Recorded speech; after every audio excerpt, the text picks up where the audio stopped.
Away the money goes. Up goes the money goes.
Jonathan!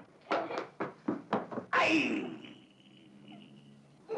Again. Up! Aye! There. Again. No, car's waiting to take you to school. I don't want to go to school, Daddy. Why not? I want to go to the city with you. Yes. And when you're old enough to go to the city with me every day, you know what? You'll wish you were back at school. Yes. Good morning, Mr. Chester. Morning, Robbie. Come on, you. Off you go. And Jonathan, work hard. Come along, Jonathan. Mustn't keep Tom waiting.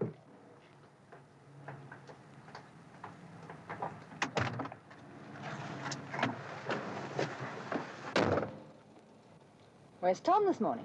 He's had to go to the dentist, miss. I hate the dentist. Do you like the dentist? Nah, not much. Tom lets me start the car. The only way we can get him to school in the mornings. All right, miss.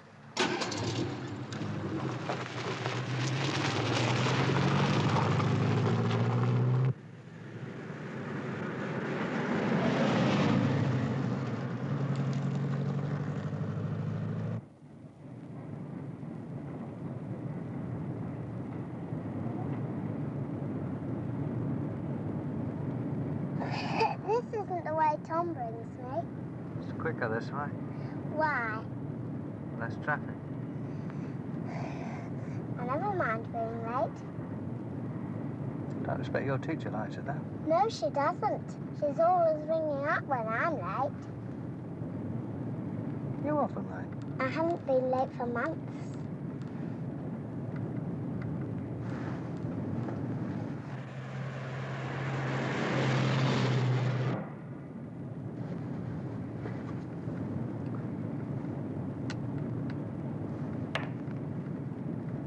Oh, damn. What's wrong? Dropped my key. What key? It's the key to the garage door. I can't get the car in without it. Do you mind looking for it? It must be down there somewhere. Oh.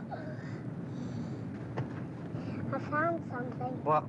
A half-crown. Oh, well, you can keep that now. You go down there. You go and find my key.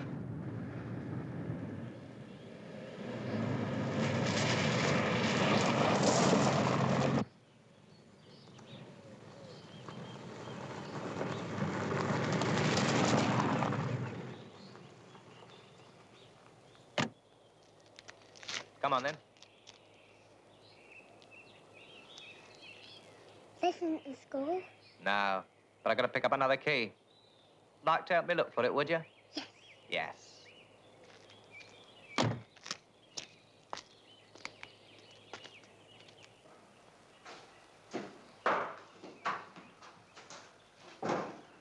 Does anybody live here? No, not at the moment. Key's upstairs. Do you want to see upstairs? Yes. Yes.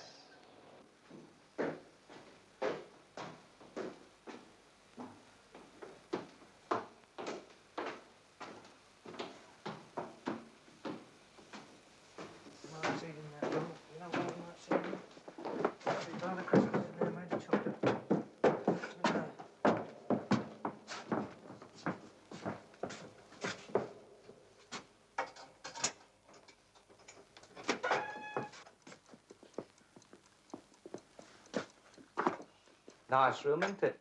Yes. Yes. Like a sweet, would you?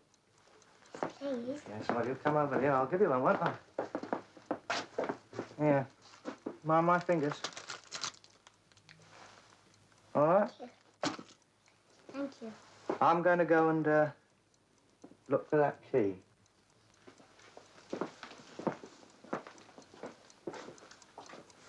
You're going to be all right here, are you? I'll be late for school. No, you won't. You come and look at this collywog. Come on. Pick it up, then. Do you like it, do you? Yes. Yes. It ticks. I know, it ticks. It's special. I'm going to get that key, then. I'll come with you. No, you won't. I want my daddy.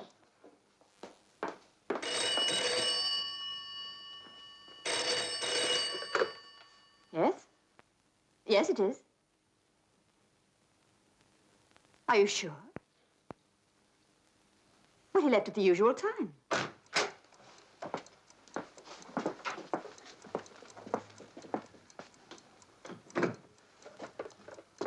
Like to speak to your daddy, would you? Yes. What's wrong, Robbie? It's Jonathan. He hasn't arrived at school. Hello? Hello? Like to say hello to your daddy, would you? Yes. Hello? Hello, Daddy. Jonathan, where are you? Daddy. Come on, give it to your uncle. It's quite safe. Who's that? I'm coming out to see you. I'll be there in half an hour.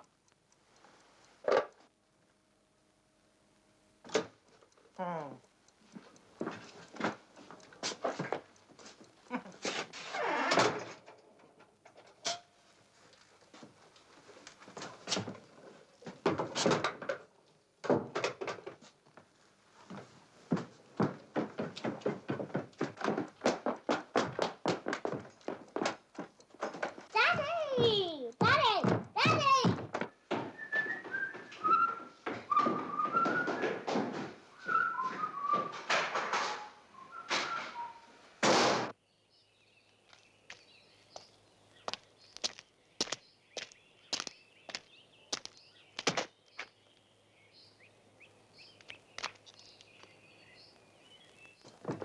Daddy! Daddy!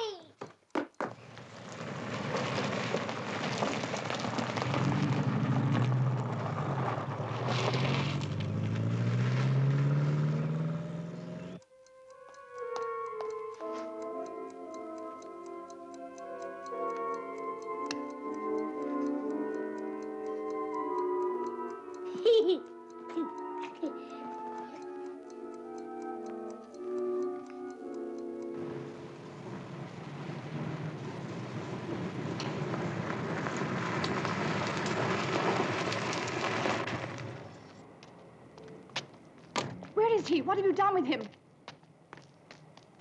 Tell me. I'll call the police. That would be a stupid thing to do. Marlon? Come inside. Now, don't worry, everything will be all right.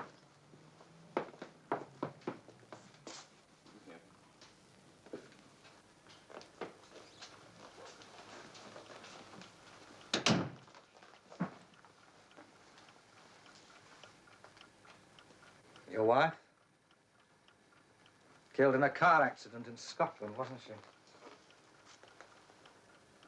I wanted you to know I just didn't get your name out of the telephone directory. How much money do you want? I suppose I should have expected a businessman to be businesslike. How much? I've been watching this house for some time. That's how I knew about the car hire routine. I just called them up this morning, told them Jonathan had a cold, he wouldn't be going to school. Simple. Look, Marlo, you didn't come here to tell me how clever you are. I want my son back, and as soon as possible. Now, how much money do you want? £50,000. Where is he? He's quite safe.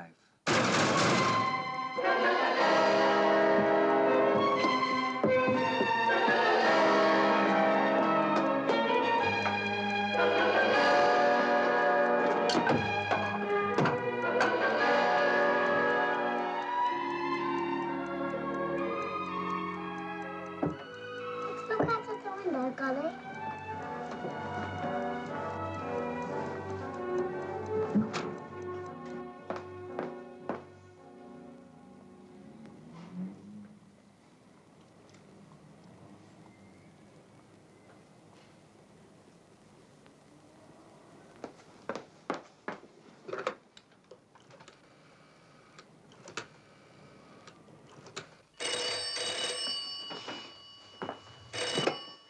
Reed Hampstead.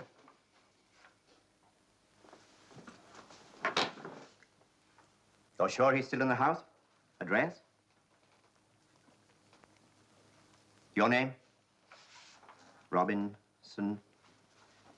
Right. Just keep calm. We'll send somebody over straight away. Jackson, Yes, Sergeant. take over this desk here for a minute, will you? Right. Yes? A suspected kidnapping case has just come in, sir. Address? Chester. Anthony Chester. Well, that'd be him, sir. Did he report it? No, sir, the nanny, Miss Robinson. She was a little hysterical. She said the kidnapper was in the house. Priority. Get me Scotland Yard.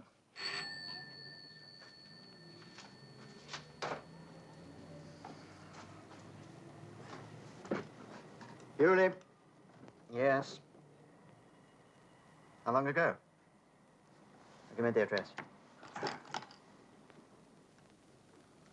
Yes. All right, I'll get somebody onto it right away. In the meantime, send a Q car down. Tell them not to go inside. Watch the house and keep out of sight. Look, you better make it 2 cars. If anyone leaves the house, have them followed. Yes, sir? Who's the duty detective inspector? Inspector Parnell, sir. Well, give me Parnell's office.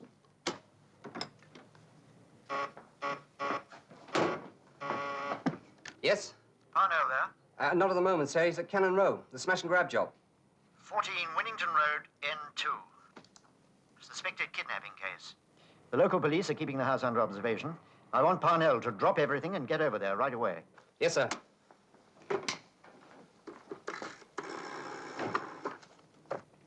Cannon Row.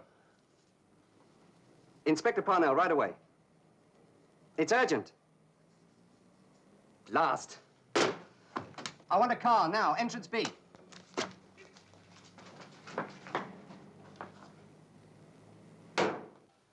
How's the memory, Smiley? Coming back, is it? Well, let's give it a little jog, shall we? Now, you were the lookout. You were standing outside the shop when the car drives up. Stolen, of course. You didn't steal it, did you, Smiley? No. Well, it was stolen. That's something established. Now, one man stayed in the driving seat. That was Jerry Saunders. The other... I'm admitting nothing. Jerry Saunders was seen. We'll pick him up sooner or later. In the meantime, you're going to help us fit the last piece of the puzzle into place. The man who got out of the car. The man who smashed that window and took all that very expensive jewelry. That's the man we want, isn't it? What's his name, Smiley? Are you frightened, Smiley? Who are you frightened of? The man was wearing a grey overcoat with the collar turned up, dark hair. He's the one you're frightened of, isn't he? He's the one who promised you a going over if you talked. Well, you tell us who he is, we'll pick him up and send him to prison.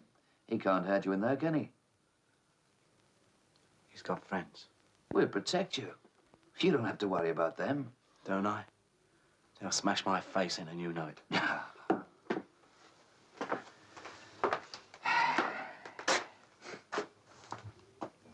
not in a hurry, are you, Smiley? You don't have to rush off anywhere, do you? I've got plenty of time. I want to know something, I just go on and on till I get the right answer. Relentless, that's what I am. Cigarette?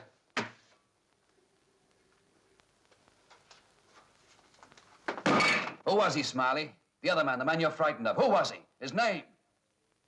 And when you're wasting time, Smiley, I want to know who he is. His name. You're frightened of him, I'll make you damn sight more frightened of me. His name, Smiley, his name.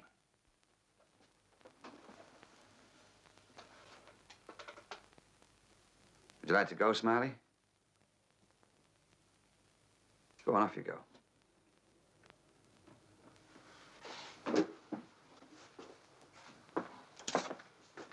Those friends of yours, the ones you're so frightened of, they'll probably be waiting outside for you. You think they're going to believe you haven't squealed? They've all been here before. They know what happens if you don't talk. You're kept in here. It's only the ones that tell us what we want to know are allowed out. I mean, they know that you know who that man is. They'll think we know it, too. Now, away you go, Smiley.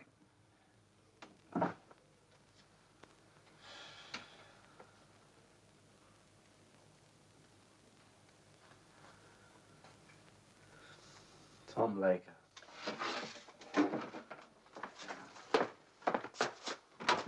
Tom Laker, get a warrant out for his arrest. Have a corporate out and pick him up.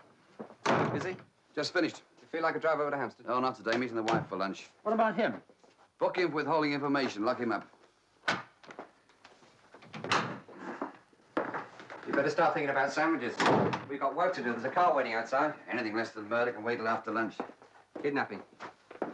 2 chicken and 1 salami. I'll see you in the car. Right. It's always an emergency. Riverside 1707.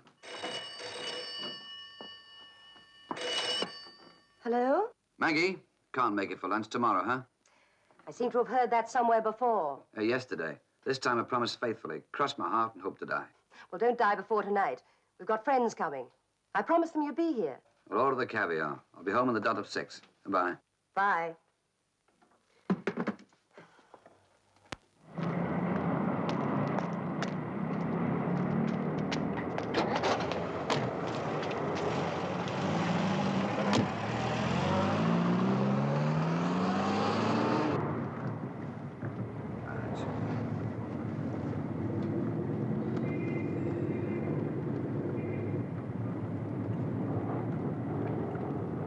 This is chicken? That's what the man said. Bought fresh today. This one must have followed him home. Tough. Very. Fill me in on this case, will you? Suspected kidnapping. The locals are already there, keeping an eye on the place. Is that all? At the moment. Who put me onto this? Bewley. When did it come in? About 10 minutes ago. Sounds like a bastard. Bewley always drops those like a hot brick. Well, let's hope this time he keeps out of it. Lets me handle it my own way. If it's as tricky as it sounds, you won't see him till the press conference. That's one thing he is good at. As a policeman, he photographs well.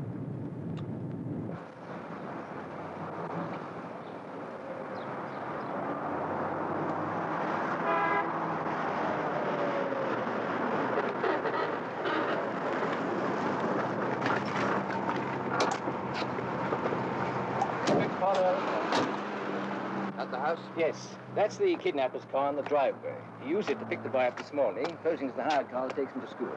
He's left the boy somewhere and come back to get the money. What's the boy's name? Jonathan.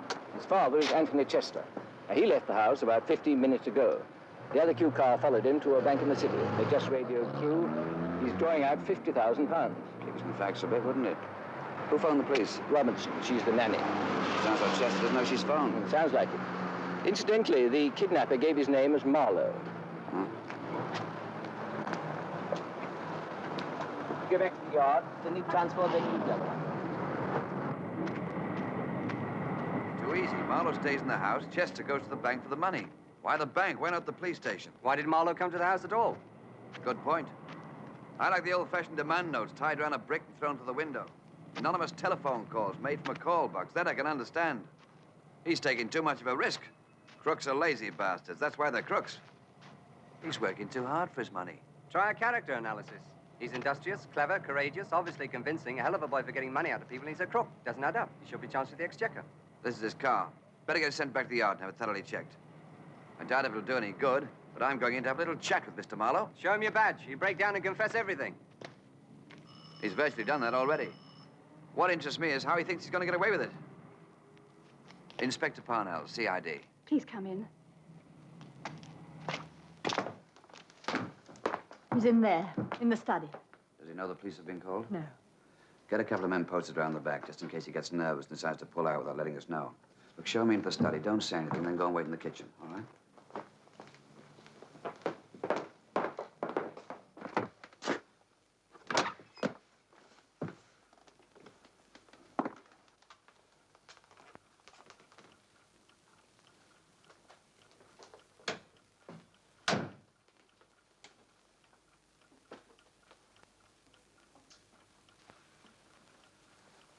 Waiting for Chester, are you? I'm waiting for him. I got business with him. Shouldn't take long.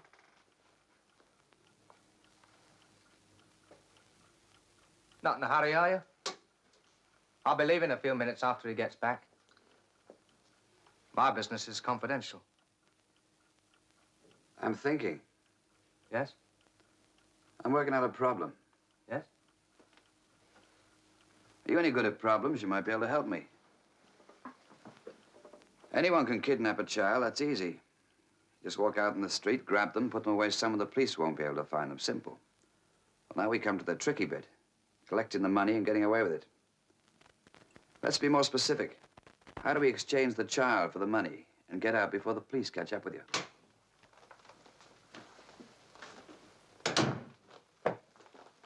We won't be needing the police. You won't be needing that money, Mr. Chester. You've got to let Marlowe go. Tell him. His little boy's in a room somewhere in London. He's playing with a gollywog. Inside the gollywog's a time bomb. Just like this one. Bomb's set to go off exactly 10 o'clock tomorrow morning. I'll set this one. 1 minute.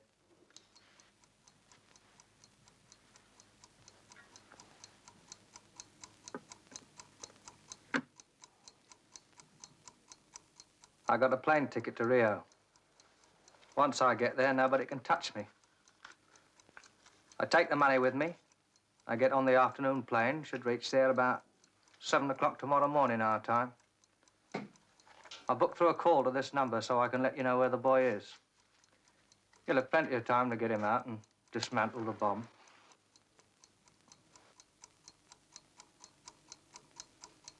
The principle of the bomb's very simple. Works like an ordinary alarm clock. When the mechanism reaches the time for detonation, it releases a capsule containing acid onto a thin metal plate. This, in turn, burns through the plate, makes the electrical contact, releases the charge. The acid's been released. It'll take 20 seconds to burn through.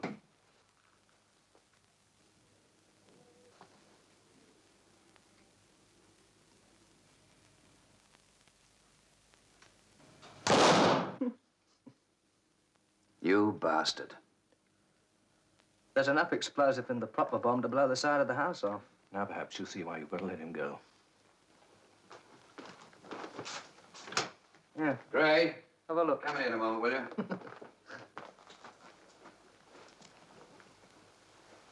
Get this down to the lab. I want it checked thoroughly. Details of how it works. Special attention to the timing device and method of detonation.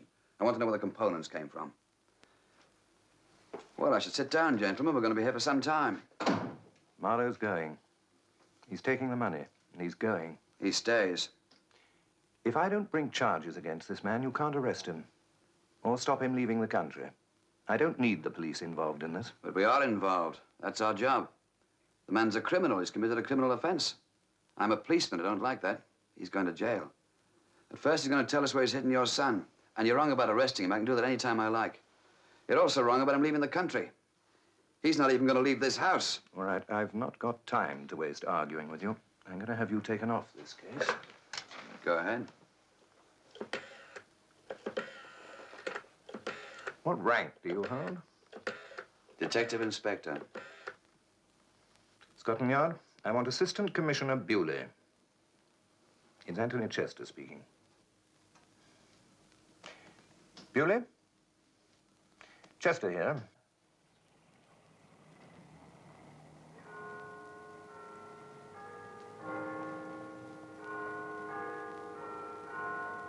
All right. Tell Parnell I'm coming over. Straight away. Thank you. The Assistant Commissioner is on his way over.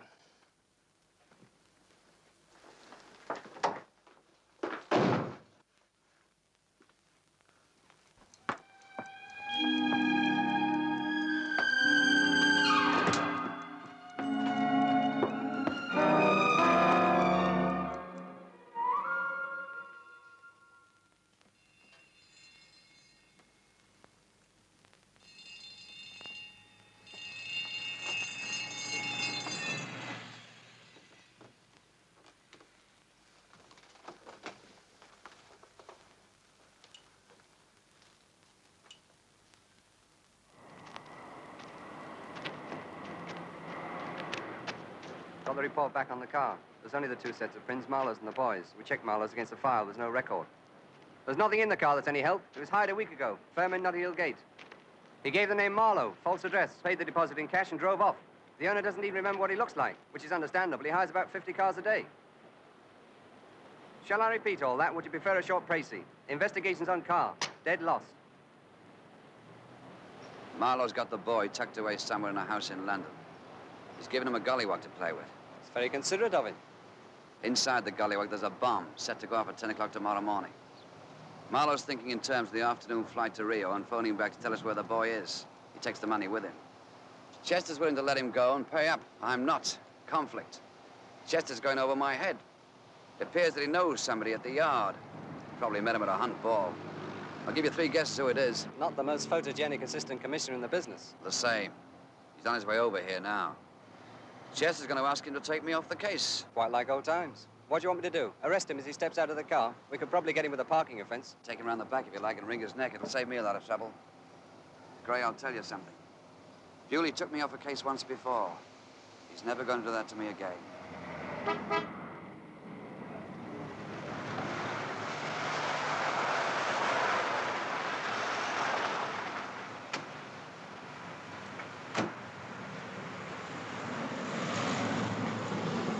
Just a moment, Parnell. I want to talk to Chester alone. I'll call you when I want you.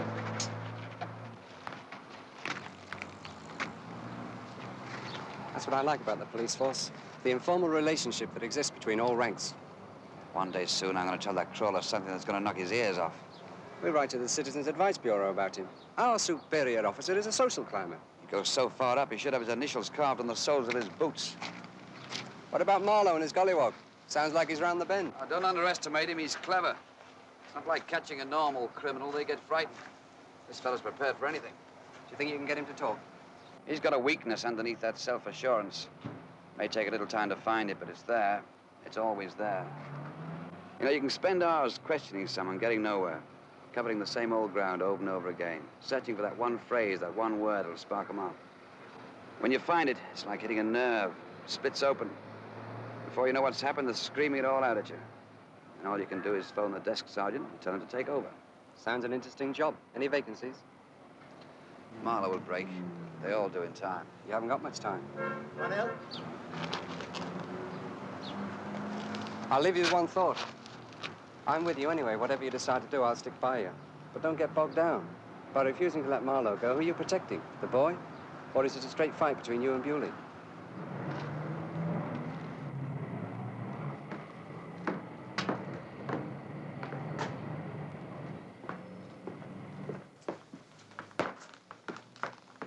Do you believe this story about the bomb? Yes, I've seen the demonstration model. We have one fact to go on. Chester talked to his son and Marlowe half an hour before Marlowe got here. Well, that means the boy can't be very far away. Still means we have a large area to cover, doesn't it? You don't think there's a hope of locating the boy by ordinary routine methods? Without a very lucky break, no. Do you think Marlowe will talk? Yeah. Are you certain? No, I'm not certain, but I think he'll talk. It's taking a hell of a chance. I'll make him talk. I have to. We could let Marlowe go. I'm not prepared to do that. Well, you better face the fact that we might have to. I'll make him talk. Look, Parnell, there's one thing I want you to get clear. I've got a job to do as well as you, and it isn't an easy one. My first concern must be the child. Is that what Chester told you to say? Chester? Well, he's a friend of yours, isn't he? An influential friend. The sort of friend you've cultivated deliberately all your life. I should like to leave the personal issues out of this. Yeah, so would I. I don't think we can. It's Chester's son we're concerned with. I don't care whose son it is. I'm going to tell you to let Marlowe go. You're ordering me to let Marlowe go? You let him go. I hope you know what you're doing. But I'll tell you one thing, Bewley. Sooner or later, this story's going to break in the newspapers. That's one press conference that you're welcome to. What the hell are you talking about? The headlines.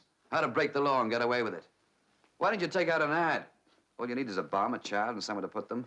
From there on, you get full police cooperation. They'll personally escort you to the nearest airport with £50,000.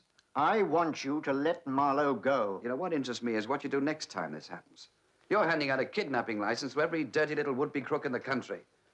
When they find out this fella got away, they'll all be queuing up to climb on the bandwagon. What you do then, Bewley? You let the next one go and the next? Where does it stop? We can keep this out of the papers. For how long?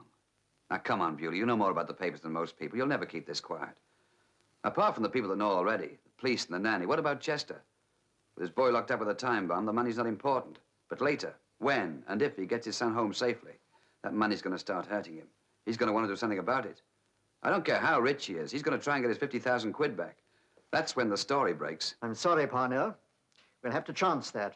The one thing we can't take a chance on is letting that little boy die. Don't you see? That's what he's banking on. That's why he didn't do it the conventional way. That's why he's sitting confidently in the other room, hoping he's got someone like you in charge.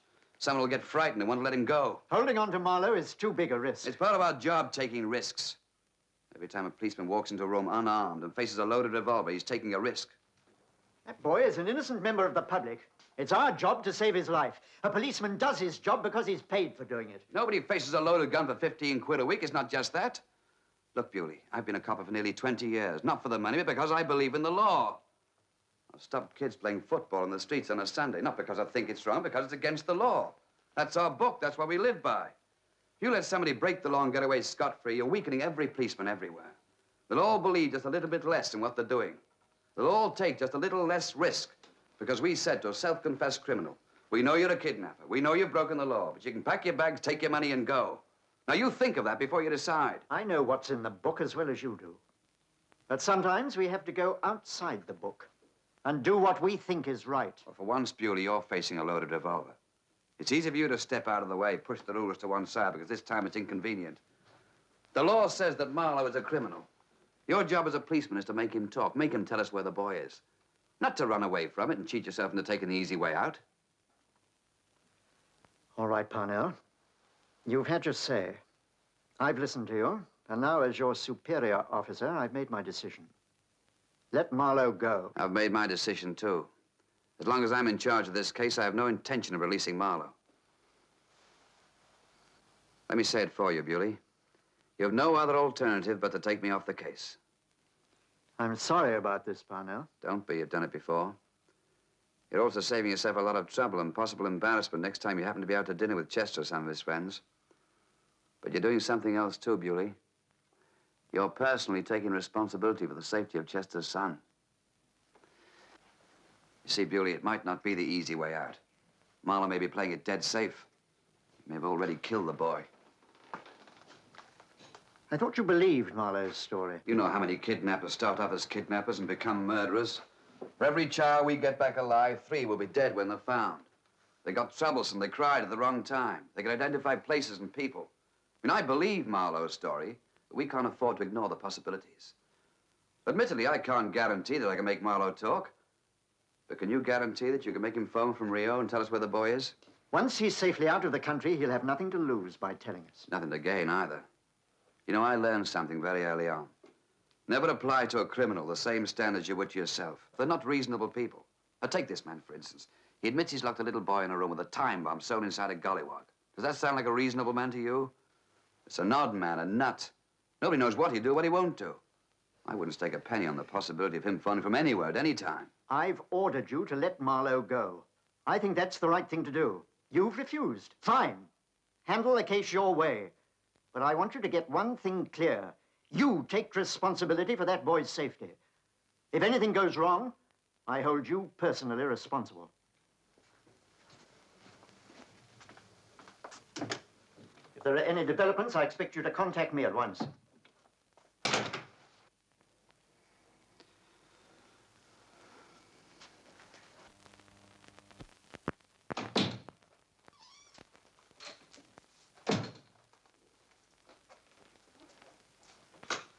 You can forget your trip to Rio. The money goes back to the bank. You stay. You'll change your mind. Maybe. In the meantime, I'm going to caution you you're now officially under arrest. Anything you say will be taken down and used as evidence. You're held on a charge of kidnapping. Would you like to make a statement? What do you expect me to do? Give you a confession or something? No, just a statement. Now, you're talking as if it's all over. It's not. Boy's in a room with a bomb. Bomb's due to go off at 10 o'clock tomorrow morning. It'll blow him to pieces. In that case, we'll charge you with murder. Now, you get it all wrong. I'll offer you a straight agreement. You give me the money, let me go. I'll tell you where the boy is. The offer's been turned down. You don't have to make a statement if you don't want to. It's up to you.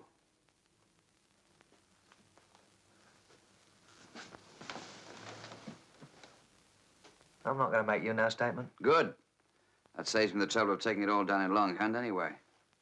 It's only fair to warn you that if that boy dies, they'll hang you. You're going to let him die, are you? Well, you decide that. You're the only one who knows where he is. I'm not going to tell you where the boy is. So I've gathered. You know, I was watching this house for some time. I had to make up my mind what would happen if somebody called the police. You know what my reaction to that would be. I decided I'd stick to my terms. So either you give me the money and you let me go to Rio, or the little boy will die. It's as simple as that.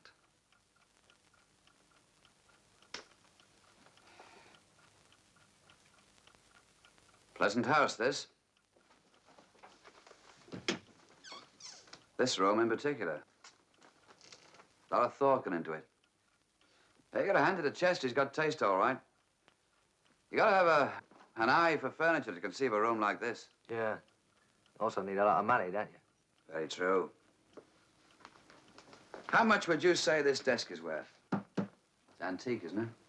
Don't know nothing about antiques. Well, take a guess. 100 quid? I don't know. Well, how much would you say all the furniture in this room is worth? 750, 1,000 pounds? I really couldn't say. How much that suit cost you? I'd say it's about 8 or 9 years old. I'll take a plunge at 10 quid. Am I right? Well, it's good material. Yeah, that's the trouble with suits.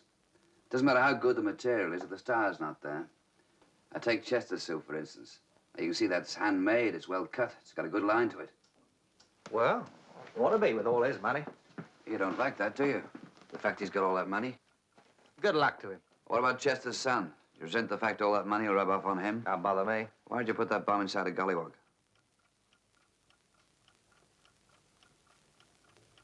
My plane leaves 5:30. That's about 3.5 hours from now.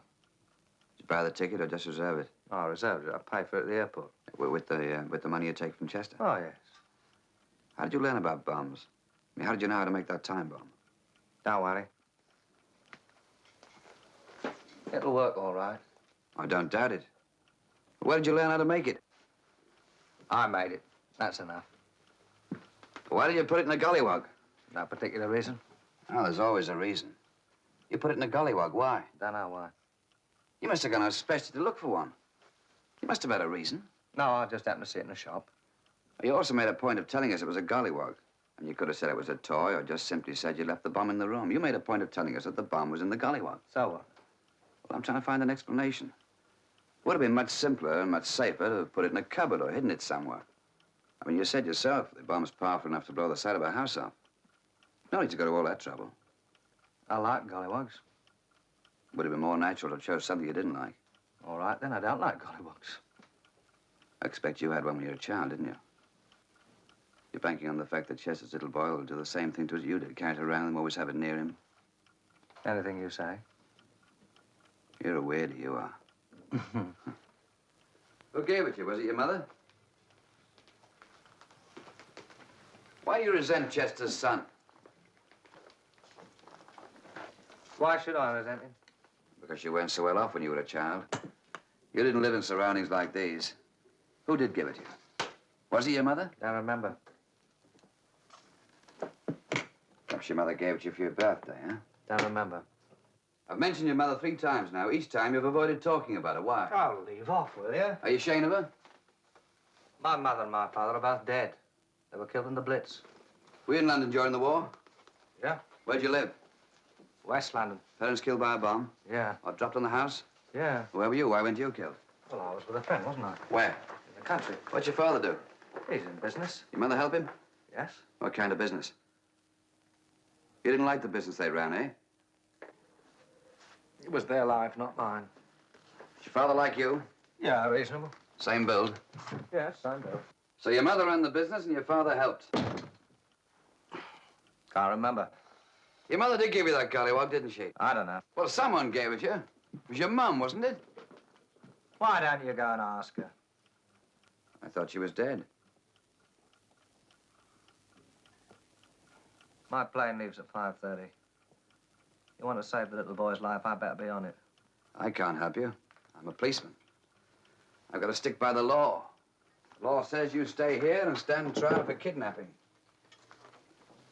Maximum penalty, 12 years. Ah. Thank you. You're an only child, Marlowe. Yeah. I had a very happy childhood. Nobody kicked me around. You ever met Chester before today? No, never. How'd you know about him? Well, I read about it in the papers. How'd you find his address? Directory of Directors, Public Library. You working entirely alone? No outside help? Well, I don't need any outside help. What you do for a living? Accounts clerk. In the city? Yeah, won't help you to know where it was, sir. I expect you're very good at your job, aren't you? Accurate, precise, well organized. Didn't like it much, sir. So you decided to retire at someone else's expense. Well, how's it feel to have someone's life in your hands, eh? A small boy who doesn't even know you. Has never done you any harm, probably even trusts you. My plane leaves 5:30. I've got to be there at 5 to check in. That's the little boy's mother. Yeah, I know that. Funny thing about mothers, you're always inclined to compare them to other people's, but they never seem to match up somehow. Perhaps it's because you know your own mother so well. Look at that portrait, Marlowe. Go on, look at it. Did your mother ever have a portrait painted? No. Why not? Put your mother in that frame. Now, she's in this room now. Does she have the same elegance, the same poise, the same dignity? Are you proud to look up and see her sitting there judging you? What's she saying, Marlowe? Are those eyes cold and bitter? Is she ashamed of you? Is the mouth hard and straight and condemning? What is it that's staring out at you? Benevolence or disgust? Affection or revulsion? Which is it, Marlowe? She wouldn't give a damn. Why not? Working clothes, working hands, there's nothing to go by. She's your mother. She brought you up, fed you, clothed you. She worked hard for her money. Yeah, she used to spend it all on herself. She used to drink it every night. Oh, she gave you things. She gave you that gollywog. Yeah, she gave me the gollywog. Come into my room with it like one night. Present she bought in a pub. Stinking of a drink. I had to kiss her for it. Then she took me down to see all her friends, all laughing, you know, all stinking of spirits. People being sick, all laughing, all pouring all over me. Yes. She gave me the collywog. The boy didn't do this to you. Don't take it out on him. Now, we'll go and pick him up, shall we? There'll be no case against you. I'll see that you're looked after. Where's the boy, Marlowe? What's the address?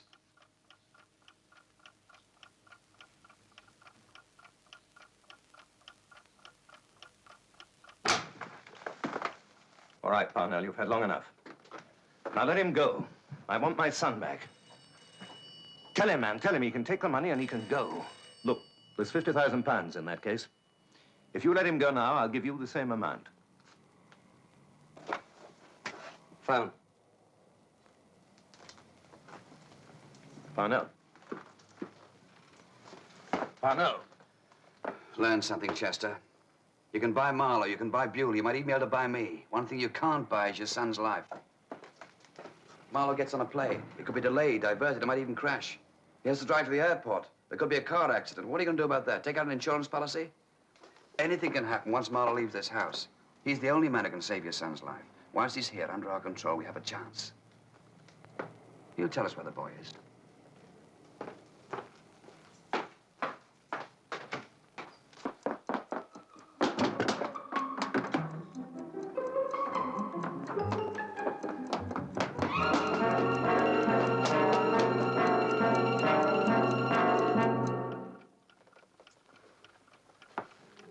I can still get that plane.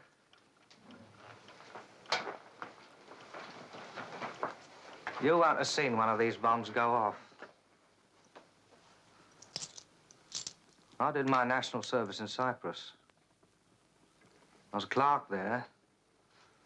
I used to have to keep track of all the troop movements, where they kept the tanks, the bombs, where the ammunition was, so forth. They used to have these big conferences.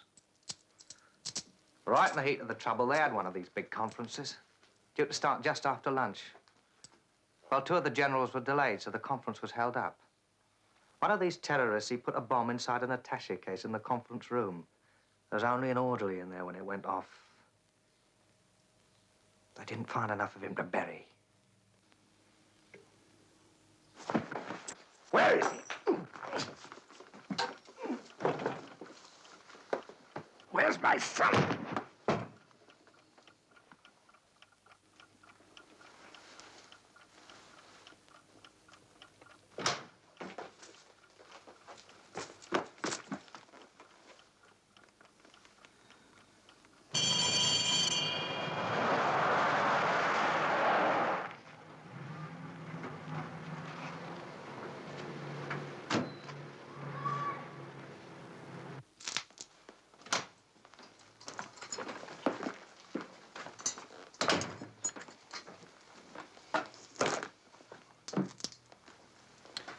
Look, Doctor, now you know the circumstances.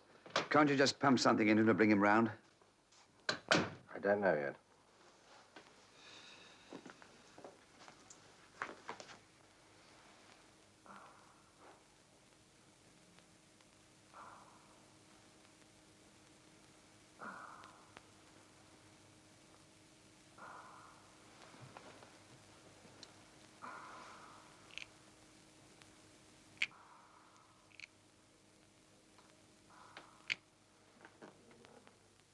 I'm afraid it isn't possible just to pump something into him to bring him round. This man's suffering from a very serious concussion. I want him moved to hospital as soon as possible so that I can examine him thoroughly, get some x-rays made. I suspect a dangerous fracture of the skull, probably some damage to the brain, too. Doctor, I'm a rich man, very rich. I want you to get the best brain surgeon in the country to see this man, operate on him. Do anything you like, but get him round tonight. I can certainly arrange a consultation with the best men available. If necessary, I can arrange for emergency operating facilities. But I have to warn you, Mr. Chester, it might not be possible to do anything to bring this man round in the time we have. You understand? I don't care how much money it costs. Just get him conscious. We'll do our best.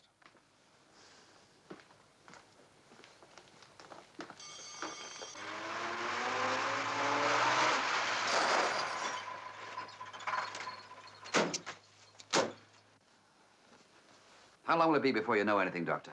I'll get the x-rays done immediately. As soon as I've seen them, I'll contact you. Where will you be? I'm going back to the yard. I'll either be there or my office will know where I am. I'll ring you as soon as I've got something. I want a plainclothesman to sit by Marlowe. I don't want him left alone for a minute. If he gets delirious, he may talk about the boy. Mightn't he? Yes. Yes, he might.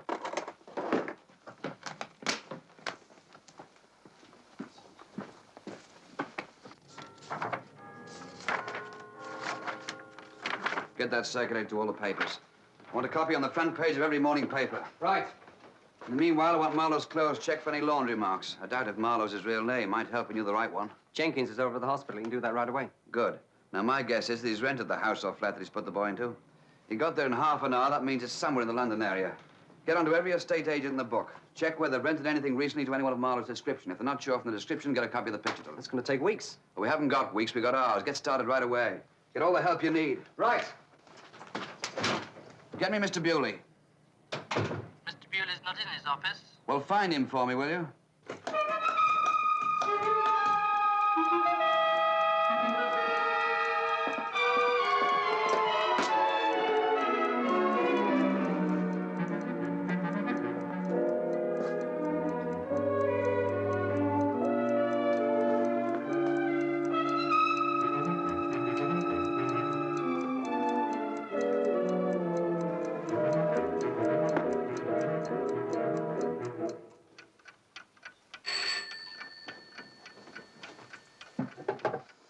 Yes?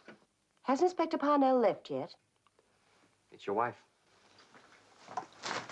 Look, I won't be able to get there for dinner. In fact, I don't know when I'll get home. Expect me when you see me.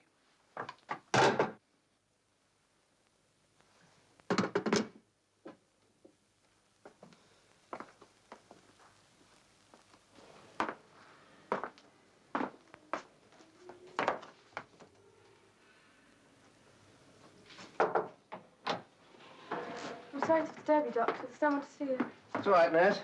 Come in, Mr. Chester. Just got the x-rays. How bad is it? Very bad, I'm afraid. This is the place that's fractured. There's a piece of bone pressing into the brain. We'll have to remove it.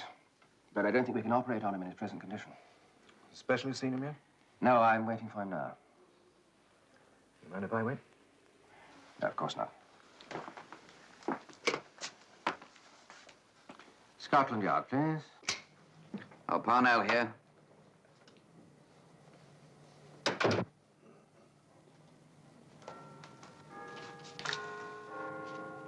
All right, thank you, Doctor.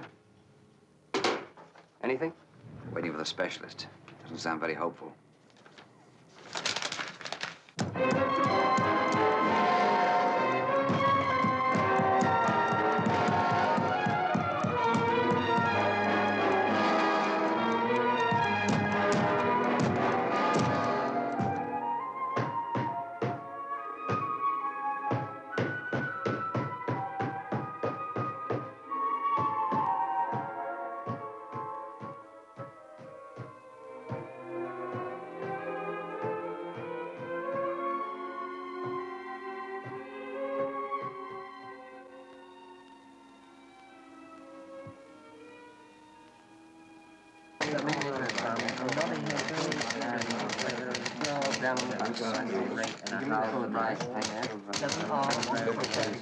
Routine check coming through. Check with control. Information for any cars in the vicinity west in Melbourne.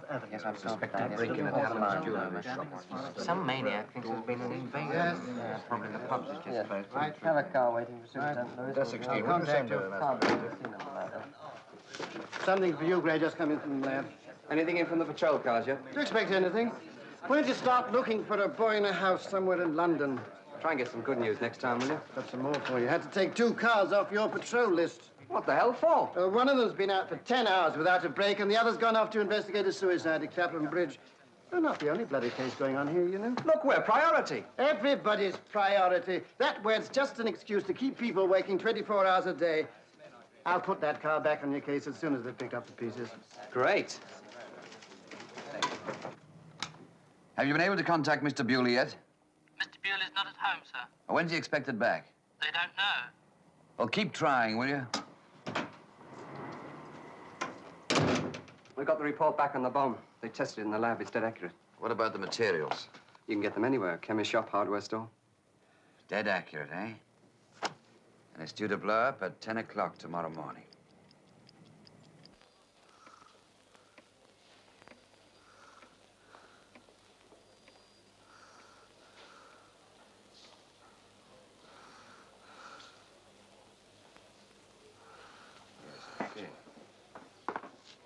Have you any idea how long it'll be before he comes round? Impossible to say. He may come round at once. He may not come round for days. One thing is certain. He cannot be operated on to relieve the pressure on his brain in his present condition. We just wait. Yes.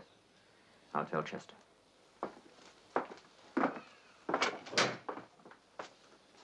Scotland Yard, please. Parnell.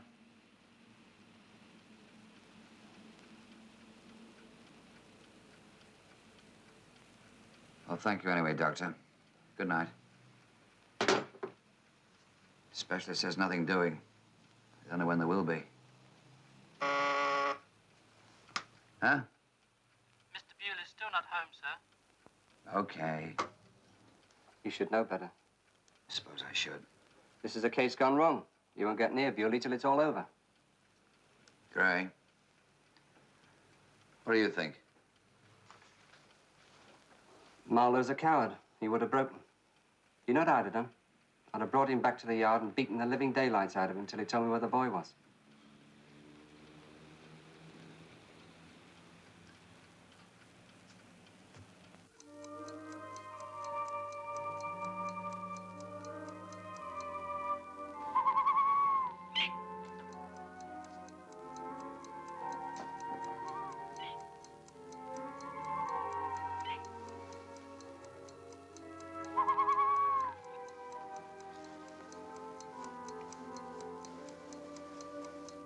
Yes? How many? 17. Hold on. Give me that information. Yes? Thank you. Maddox, 137, 197. Right. Now take this call, will you? Hello? Information. Would you give me... Sergeant Gray.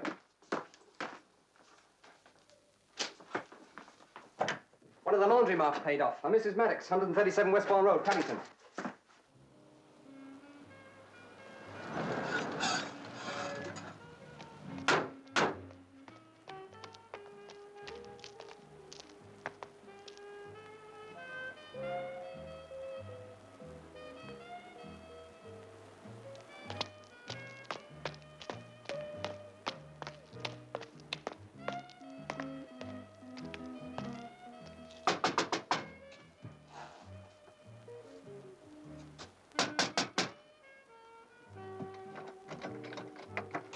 Open the door. It's after time. You heard me. Open the door. You're too late. We're closed. Oh.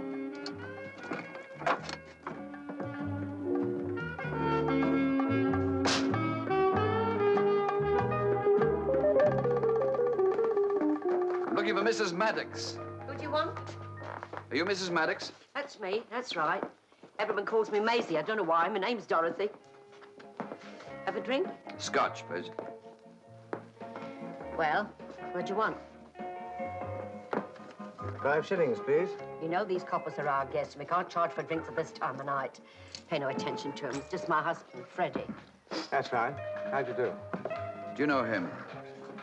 Of course we know him. That's our son, George, isn't it, Freddie? That's right. Does he live here? No, he doesn't. No, not for a long time. Years. Does he come around? Only when you want something. No, he wasn't always like that. Used to always bring me things. Now, you know that's true, ain't it, Freddie? That's right. Never came without a present for his old mum. Then he stopped bringing them. What sort of things? Gollywogs. Every time he came, he used to bring me different ones. Always gollywogs. He loved them. I gave him one once, see?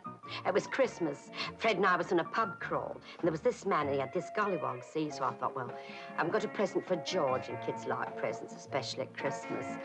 So I went up to this man. At first, he wasn't going to send it to me. Then I said, I don't care what it costs. I want it. I got it. I'm like that when I make up my mind, aren't I, Freddie? That's right. And when we got home, it was late. And I went up to his room, and I woke him up.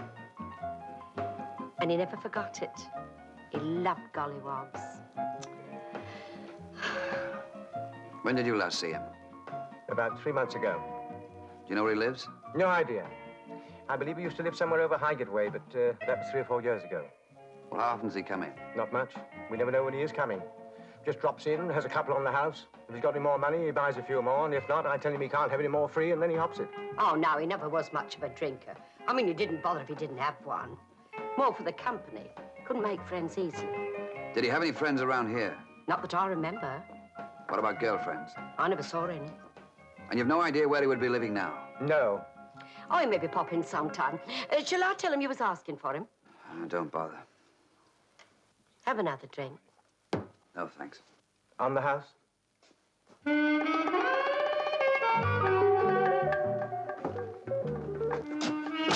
Funny thing, What? they didn't even ask what we wanted him for.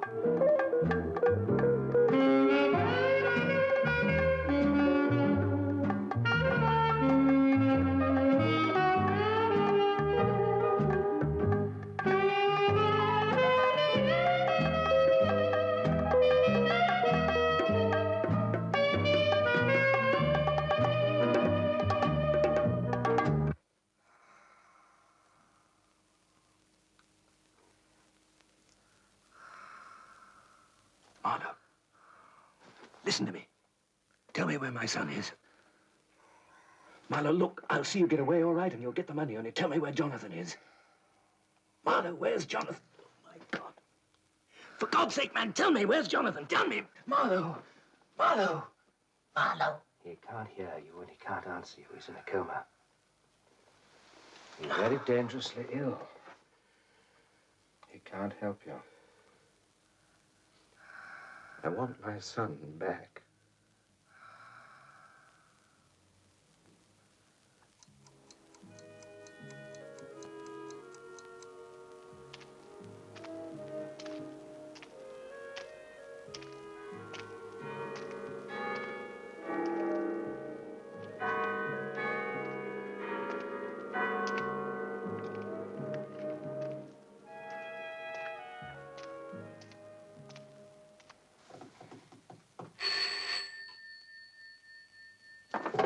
Yes?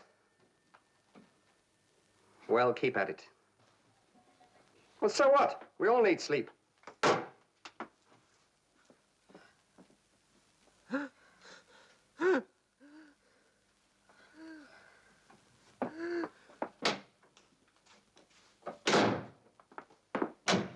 Doctor? Doctor, could you come in, please? Doctor.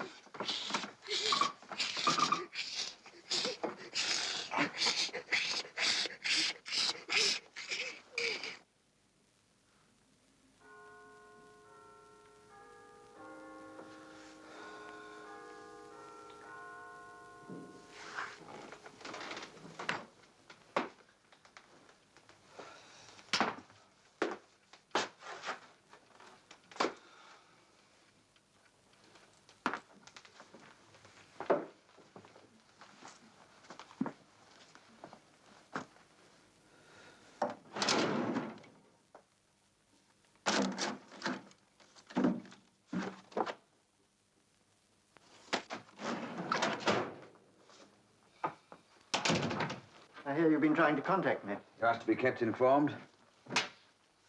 I've been getting hourly reports direct from the information room. Good. Then you'll be up to date with the situation. Yes, and I'm not very pleased with it. Who is? Chester's been on to the commissioner. The commissioner's asked for a full inquiry, and he's asked me to handle it. Great. When do we start? I don't think I like your attitude. Don't you realize that this is serious? Serious? I know just how serious it is. I've been working on this case all day. Time is passing. We haven't found the boy. As far as I can see, we're nowhere near to finding him. That's just how serious it is. What's the latest from the hospital? Very unlikely to be able to talk. So what do we do? Look, I've got every man that can be spared making every possible routine inquiry. I found Marlowe's parents. I've seen them. I've talked to them. Well? No, nothing doing. All we can do is wait and hope that one of the routine inquiries pays off. Someone, somewhere, must know this man. One of my men gets someone to recognize that photograph. It might lead somewhere. Until that happens, we wait. It's tough on Chester. I feel very sorry for Chester. I also feel very sorry for Chester's son. I'm full of feelings of sorrow for everybody involved in this case. When you came in, I was even beginning to feel sorry for myself. Hello, Parnell. Yes? Oh, Lord. Yes, I'm sure you did, Doctor. Thank you. Marlowe died 2 minutes ago without regaining consciousness. Now you haven't a hope in hell of finding that boy. That's a fair assessment of the situation. And how do you suggest I tell the commissioner about this? Well, that's your problem. Personally, I'm not interested. Then you better start getting interested. And quickly. He's already asked me to find out why you kept Marlowe in Chester's house, why you allowed Marlowe and Chester to remain alone together, why you let this whole situation get out of hand. I handled the case the way I thought best. I wanted to question Marlowe in those particular surroundings for a particular reason. What reason? It's not important now. I thought I could break him there more easily than I could in the local police station.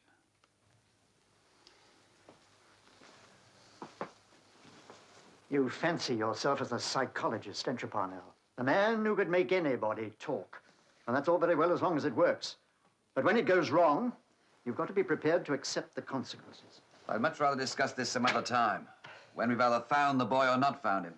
In the meantime, if you're going to see the commissioner in the morning, I suggest you go home and change. I don't think he'll be very pleased with a dinner jacket in the cold light of early dawn.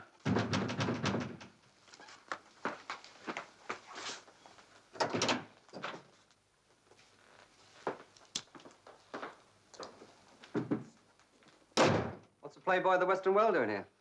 Slumming.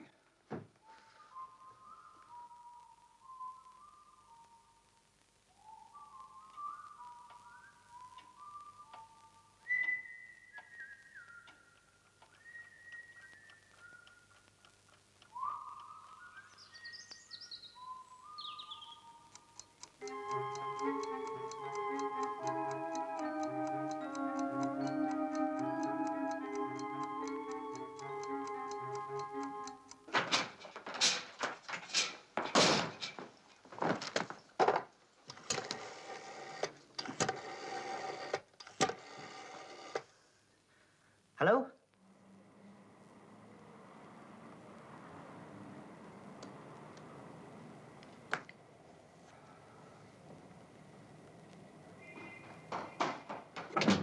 Parnell, we've got something. An estate agent in Chiswick.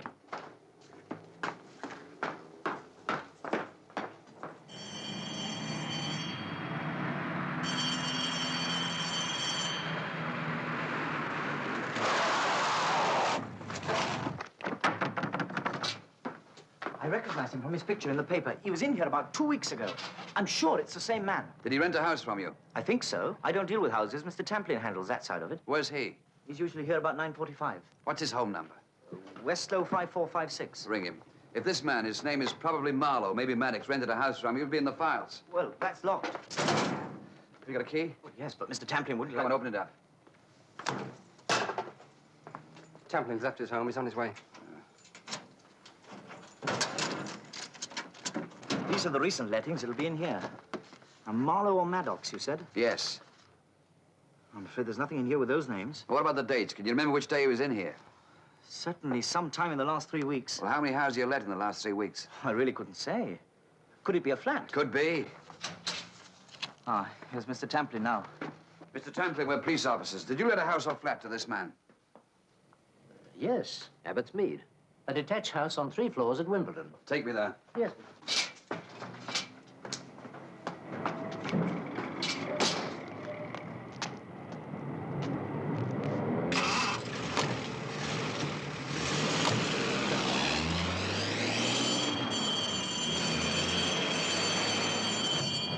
Follow instructions from Mr. Tamplin.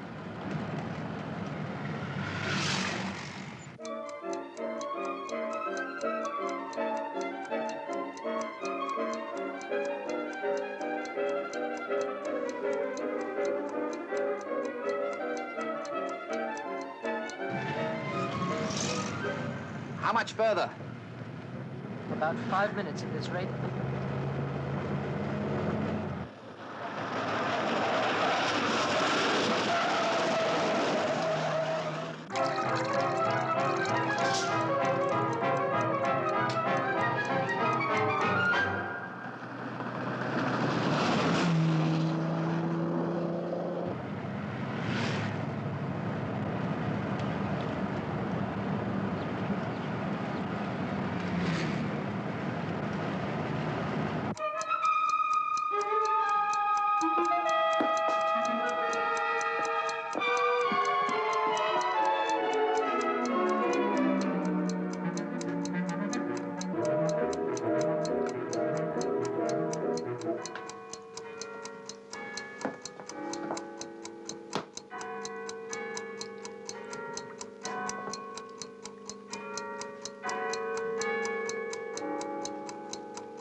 car's closed up. All right.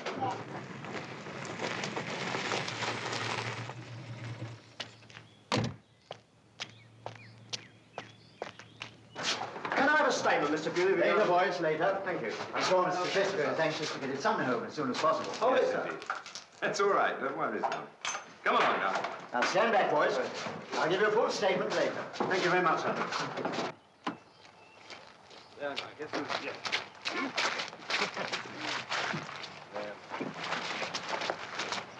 Oh, Bewley, you'll be sure to thank Inspector Parnell for me.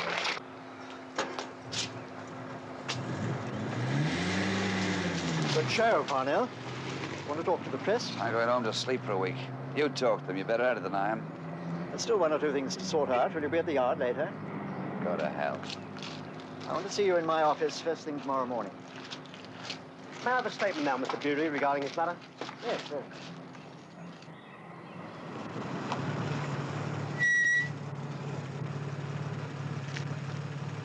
Good night.